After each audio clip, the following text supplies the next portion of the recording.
Welcome to BRK news. So జనరల్‌గా మోకాలు నొప్పుల సమస్య చాలా మందిని ఇబ్బంది పెట్టే సమస్య ఇది. చిన్న వయసులో కూడా ఈ మోకాలు నొప్పులు అనేది మనం చూస్తూ ఉన్నాము. మోకాలు నొప్పుల సమస్య రాకుండా మనం ఎటువంటి జాగ్రత్తలు తీసుకోవాలి? వెజిటబుల్ థెరపీ అసలు దీని గురించి ఏం చెప్తుంది? వచ్చిన వాళ్ళు ఎలా తగ్గించుకోవాలి? పూర్తి వివరాలు తెలుసుకుందాం. మనతో పాటు ఉన్నారు ప్రముఖ vegetable therapist and sun spiritual society founder Vikramaditya Guruji గారు. గురూజీ నమస్తే అండి. సూర్యోస్మితల్లి. గురువుగారు చూస్తూనే ఉంటారు మోకాలు నొప్పుల సమస్య ఎంత పెద్ద ప్రాబ్లమో. అంటే మోకాళ్ళలో నొప్పులు ఎందుకొస్తాయండి అసలు? అంటే ఇప్పుడు నొప్పి, పెయిన్ ఇప్పుడు ఉన్న పరిస్థితులలో చిన్న పిల్లాడి దగ్గర నుంచి పెద్దల వరకు అందరికి నొప్పి అనేది కామన్ అయిపోయింది. నొప్పి అనేది కేవలం ఇండికేటర్. హ్మ్. అది సమస్య కాదు. మోకాలు నొప్పి, మోకాలులో నొప్పి వస్తుంది. అంటే మోకాలు ఏదో జరుగుతుంది. మోకాల్లో అపక్వంగా ఉన్నటువంటి పదార్థం, వ్యర్థ పదార్థం ఏదో ఉంది అని మోకాళ్ళ దగ్గర ఇండికేట్ చేస్తుంది. ఓకే. అంటే ప్రతి ఇంట్లోనూ ఉండేదే. మా ఇంట్లో కూడా ఈ సమస్య మా నాన్నగారు ఎప్పుడు గోల్పెడుతూ ఉండేవారు. మరి నేను పెద్ద వెజిటబుల్ థెరపిస్ట్‌ని ఒక 4, 5 ఏళ్లుగా వెజిటబుల్ థెరపీ చేస్తున్నాను. మా నాన్నగారికి మోకాళ్ళ నొప్పులు ఎందుకు? హ్మ్. మా అమ్మగారికి ఎందుకు? అంటే ఇప్పుడు నేను ఉన్నప్పుడు నేను చేసేటువంటి పదార్థాలు, నేను ఇచ్చేటువంటి జ్యూసెస్ ఉంటాయి. తర్వాత వాళ్ళు నన్ను అశ్రద్ధ చేయటం. అంటే కారణం నాకు తెలిసినా నేను చెప్పినా వాళ్ళు వినే స్థితిలో ఉండరు. ఇప్పుడు ఉన్నటువంటి జీవన విధానం. రీసెంట్‌గా ఒక పెద్ద కాంప్లికేషన్ వచ్చి పూర్తిగా ఇక నేను ఒక 30 రోజులు అక్కడే ఉండి హ్మ్. ఆ సమస్యను పూర్తిగా ఎంత పూర్తిగా అంటే మెడికల్‌లో ఇది మిరాకిల్‌గా ఉంటుంది. రిపోర్ట్స్ అంటే మే 8 ఒక ప్రాబ్లమ్‌తో మా నాన్నగారు నాకు ఫోన్ చేశారు. మే 18 నేను ట్రీట్మెంట్ స్టార్ట్ చేశాను. టుడే మనం జూన్ 18 టుడే. 8 హ్మ్. అంటే ఇంచుమించు నెల రోజుల్లో ఆయన చెప్పిన కాంప్లికేషన్స్ ఇంతకుముందు ఆయనకున్నటువంటి ప్రాబ్లమ్స్ అన్నీ కూడా వానిష్. హ్మ్. అంటే ఆయన జీవన విధానాన్ని దగ్గరగా ఉండి చూసి ఏం చేయాలో ఆలోచించి అది చేయడం జరిగింది. మీరు ఇందులో మోకాలు నొప్పి ఎందుకు వస్తుంది అనే దానికి నేను ఆయన గమనించాను. ఆయనకి 74 ఇప్పటికీ ఆయన అంటే చాలామంది ఉంటారు. 80లు 90లు ఉన్నా కూడా వెస్టర్న్ టాయిలెట్ వాడరు. ఇండియన్ టాయిలెట్‌లోనే ఉంటారు. ఆయనకి లెఫ్ట్‌ని ఎప్పుడో ఒక 10, 15 ఇయర్స్ బ్యాకే సైడ్‌కి వెళ్ళిపోతూ ఉంటుంది. హ్మ్. సర్జరీకి వెళ్తానంటే వద్దని ఆపించేశాను. ఎందుకంటే ఆ ఫ్లెక్సిబిలిటీ కూడా కోల్పోతావు ఒకసారి సర్జరీ జరిగితే అని చెప్పేసి. దాంతోటే ఆయన చాలా నార్మల్‌గానే ఇండియన్ దాంట్లో కూర్చోవడం, ఆయన కార్యక్రమాలు పూర్తి చేసుకుంటూ ఉంటాం. అలాగే ఆయనతో పాటు అదే సందర్భంలో మా అమ్మగారు కూడా మోకాళ్ళు మడవలేని స్థితిలో ఉండేవారు. హ్మ్. ఒక నెల రోజులు ఎప్పుడైతే వాళ్ళతోటి ఉండే వాళ్ళ జీవన విధానాన్ని గమనించి, వాళ్ళ ఆహారంలో మార్పులు చేసి, చూసిన తర్వాత హ్మ్. ఏం జరిగింది అంటే ఎక్కడికక్కడ బాడీలో ఇన్ఫెక్షన్స్. వాళ్ళు తీసుకునేటువంటి ఆహారం ఇప్పుడు అందరూ కూడా విపరీతమైనటువంటి మాంసాహారం, హ్మ్. మాంసపు కృతులు కలిగినటువంటి ఆహారం. నేను మాంసాన్ని ఒక్కటినే వ్యతిరేకించట్లేదు.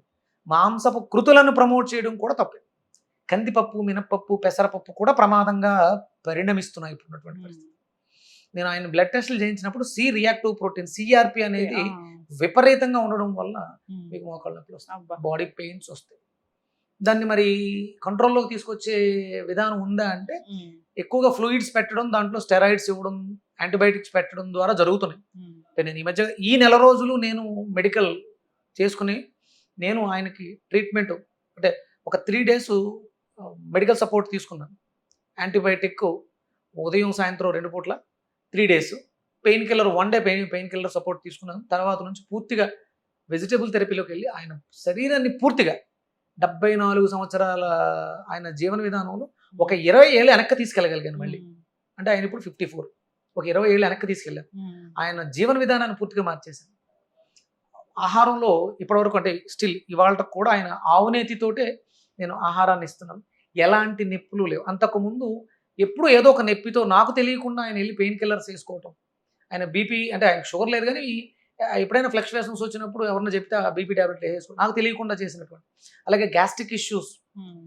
ఇవి ఒమేజు, పెంటాప్రోజోల్ అవును. ఇలాంటివి నాకు తెలియకుండా వాడేసుకోవడం వల్ల వీటి సైడ్ ఎఫెక్ట్స్ వల్ల హ్మ్. మోకాళ్ళ నొప్పులతో విపరీతంగా సఫర్ అయిన వ్యక్తి హ్మ్. ఈరోజు చాలా హ్యాపీగా నొప్పులన్నీ ఒకటి కాదు. ఎలా అంటే ఈ చెయ్య అంటే ఆ పెయిన్స్‌కి ఇలా వంపు తిరిగిపోయింది. హ్మ్. షేప్ ఔట్ అయిపోయింది. అలా అలవాటు చేసేసుకున్నాడు. బెండ్ అయిపోయారు. ఇప్పుడు పూర్తిగా ఆయన స్ట్రెయిట్ అయ్యి ఆహ్, ఇవన్నీ మళ్ళా స్ట్రెయిట్‌గా హ్మ్. బాడీని పూర్తిగా వానిష్ చేసేసారు. హ్మ్. స్కానింగ్‌కి తీసుకెళ్లారు. ఆర్గాన్స్ అన్నీ కూడా ఫ్రెష్‌గా హ్మ్. ఉండాల్సినటువంటి సైజ్. మన శరీరంలో వ్యర్థ పదార్థాలు టాక్సికేషన్ అధికంగా ఉండడం వల్ల ఇవి మనకి ఇండికేషన్. పెయిన్ అనేది కేవలం ఇండికేటర్, అది ప్రాబ్లం కాదు. మనం ఇంకోటి ఏదో తప్పు చేస్తున్నాం, ఆ తప్పుని మనం చూసుకోగలిగితే, పరీక్షించుకోగలిగితే, ఆహార విధానాన్ని మార్చుకోగలిగితే ఎన్ని సమస్య ఏదైనా, ఎనీ ప్రాబ్లం, తల వెంట్రుక నుంచి కాలి గోటి వరకు సమాధానం చెప్పగలిగినటువంటి శక్తి కూరగాయ ఒక్కదానికే ఉంది. వండుకుంటే అది ఆహారం అవుతుంది, వండకుండా తీసుకుంటే అద్భుతమైనటువంటి ఔషధం. తీసుకోవడం ప్రారంభించిన దగ్గర నుంచి నేను సి రియాక్టివ్ ప్రోటీన్ని వితిన్ 1 వీక్ 34,000 కౌంట్ నుంచి వెనక్కి తీసుకొచ్చాను. 5,000కి తీసుకొచ్చాను.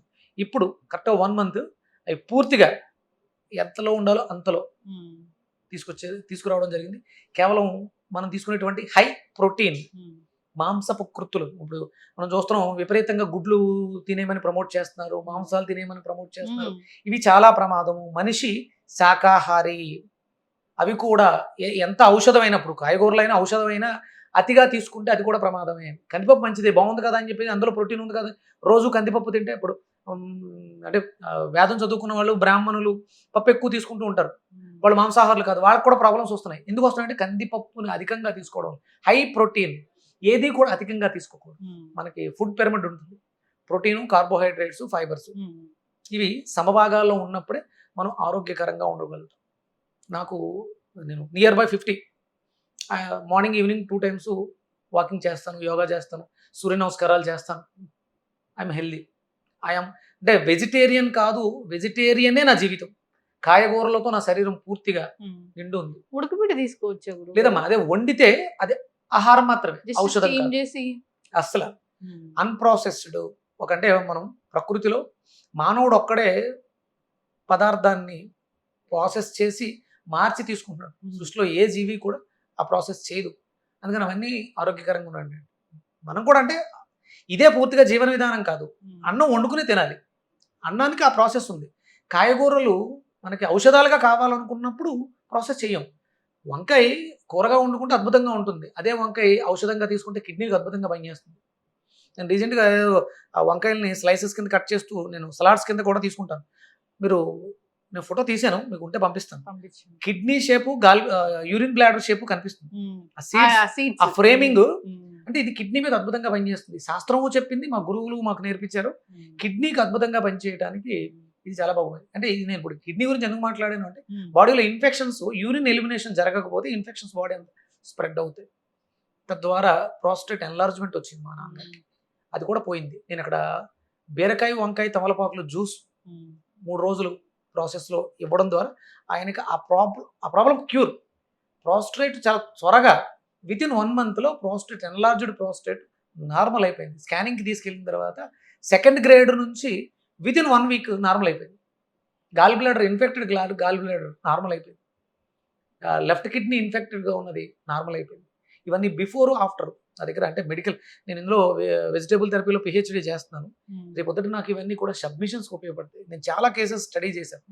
కూరగాయలు పనిచేసినంత అద్భుతంగా, ఎలాంటి సైడ్ ఎఫెక్ట్లు, దుష్పరిణామాలు లేకుండా మనిషిని ఆరోగ్యవంతంగా మార్చడానికి ఇంతకు ముందు ఇంకోటి ఏదీ లేదు, భవిష్యత్తులోనే ఇంకోటి ఏది రాదు. కూరగాయలు తప్ప, కాయగూరలు తప్ప. ఈ కాయగూరలు అద్భుతంగా పనిచేస్తాయి. అయితే ఇప్పుడు ఈ మోకాలు నొప్పులతో ఇబ్బంది పడే వాళ్ళు వంకాయ తీసుకుంటే, అంటే మీకు సందర్భాలు చాలా ఉంటాయి. ఆ రీజన్ అంటే యూరిన్ సరిగ్గా వెళ్ళకపోవడం వల్ల ఇన్ఫెక్ట్ అయ్యారా, లేకపోతే మోషన్ సరిగ్గా అవ్వక ఇన్ఫెక్ట్ అయ్యారా, కారణాలను మీరు విశ్లేషించుకోవాలి. ఆకలి లేకుండా కూడా భోజనం చేస్తూ ఉంటారు. ఎక్కువ మెడిసిన్స్ మీద ఉన్న వాళ్ళు కూడా ఉంటారు.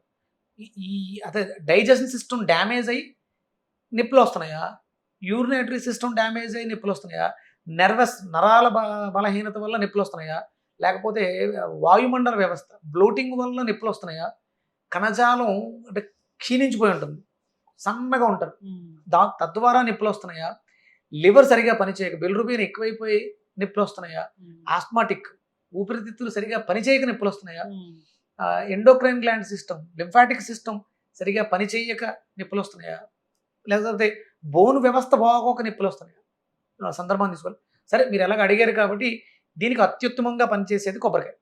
నొప్పుల నుంచి నివారణ కొబ్బరికాయ ఇస్తుంది. కొబ్బరికాయని బాగా తీసుకోవాలి. కొబ్బరికాయని బాగా తీసుకోవడం ద్వారా, అంటే నొప్పులతో బాధపడేవాడు కొబ్బరి 100 గ్రాములు, 20 గ్రాముల గోరుచిక్కుళ్ళు, అంటే 20 గోరుచిక్కుళ్ళు తీసుకోవాలి, 20 గ్రాముల అల్లం తీసుకోవాలి. ఇవి 2 పర్ఫెక్ట్‌గా ఉదయం, సాయంత్రం 2 పూట్ల జ్యూస్ చేసుకొని శ్రద్ధగా కూర్చొని నెమ్మదిగా తాగాలి. అలాగే మోకాళ్ళ నొప్పులు రావడం ప్రధానమైనటువంటి కారణం విపరీతంగా నీళ్లు తాగేయటం, నిలబడి నీళ్లు తాగేయడం, గటగటా నీళ్లు తాగేయడం. మంచి నీళ్ళని భక్తి శ్రద్ధలతో కూర్చునే తాగాలి. మన శరీరం, మన దేహాన్ని రక్షించాలి. 75% నీటితోటే నిండుంది. నీరే మనకి అద్భుతమైనటువంటి ప్రయోజనాలు చేకూరుస్తుంది. అందుకని సిప్ మీరు సాధన చేయండి. ఒక గ్లాసు మంచినీళ్ళు ఉదయం, ఒక గ్లాసు మధ్యాహ్నం భోజనానికి ముందు, సాయంత్రం సూర్యాస్తమయానికి ముందు సిప్ చేస్తూ చప్పరిస్తూ మంచినీళ్ళు తాగండి. మీ శరీరంలో నొప్పులన్నీ కూడా వ్యానిష్ అయిపోతాయి. ఎస్, చక్కగా చెప్పారు గురుగారు. సో మోకాళ్ళ నొప్పుల సమస్య అందరిని ఇబ్బంది పెట్టే ప్రాబ్లమే. ఏదో ఒక టైంలో 20 నుంచి ఏదో ఒక టైంలో వస్తూనే ఉంటుంది. కొందరు సివియర్గా ఉంటుంది, సర్జరీ వరకు వెళ్తారు, కొందరికి ఇంజెక్షన్స్ సరిపోతుంది. ఇలాగా అది రాకుండా జాగ్రత్తలు చెప్పారు. వస్తే ఈ వెజిటబుల్ థెరపీ ఏ విధంగా పనిచేస్తుందని చాలా చక్కగా చెప్పారు. ఫాలో అవ్వాలని కోరుకుందామండి. వెజిటబుల్స్ అనేవి ప్రాణశక్తి కలిగి ఉంటాయి. మీరు అన్నట్లుగా వండితే అది ఆహారము, వండకపోతే అది ఔషధంగా ఉంటుంది. చక్కటి ఇన్ఫర్మేషన్ అండి. ఆ మధ్య కూడా ఎవరో చెప్పారనమాట, ఇట్లనే ఇంటర్వ్యూకి వచ్చినప్పుడు గెస్ట్, మనుషులకి హార్ట్ అటాక్ వస్తుంది కానీ జంతువులకి హార్ట్ అటాక్ రావట్లేదని. ఆబ్వియస్లీ మన జీవన విధానం, మన ఫుడ్ హ్యాబిట్స్ ఇవన్నీ కూడా మనకి. అంటే చాలా మంది అంటారు, ఒక యానిమల్ చనిపోతే దాన్ని ఎక్కడ ఎవరన్నా టెస్ట్లు చేశారా, హార్ట్ అటాక్ వచ్చిందో లేదో మీకు ఎలా తెలుస్తుంది అంటారు. సాధారణంగా అంటే మనుషులకి ఎవరికి వచ్చేవి హార్ట్ అటాక్స్ కాదు. అంటే హార్ట్ అటాక్ రావడానికి శాస్త్రం వైదిక పరంగా సోమవారం ఉదయం తెల్లవారుజామున, అంటే సహజంగా హార్ట్ అటాక్స్ అన్ని కూడా తెల్లవారుజామున వస్తాయి. 4కి వచ్చేది మాత్రమే జెన్యూన్గా వచ్చే హార్ట్ అటాక్స్. తర్వాత అన్ని కూడా కార్డియాక్ అరెస్ట్లు, అంటే జీవన విధానంలో వచ్చినటువంటి మార్పులు, గ్యాస్ట్రిక్స్, వీటి ప్రభావంలో కార్డియాక్ అరెస్ట్ అంటారు తప్ప హార్ట్ అటాక్ అంటారు. అది మన మెడికల్ దాంట్లో కూడా చెప్తారు.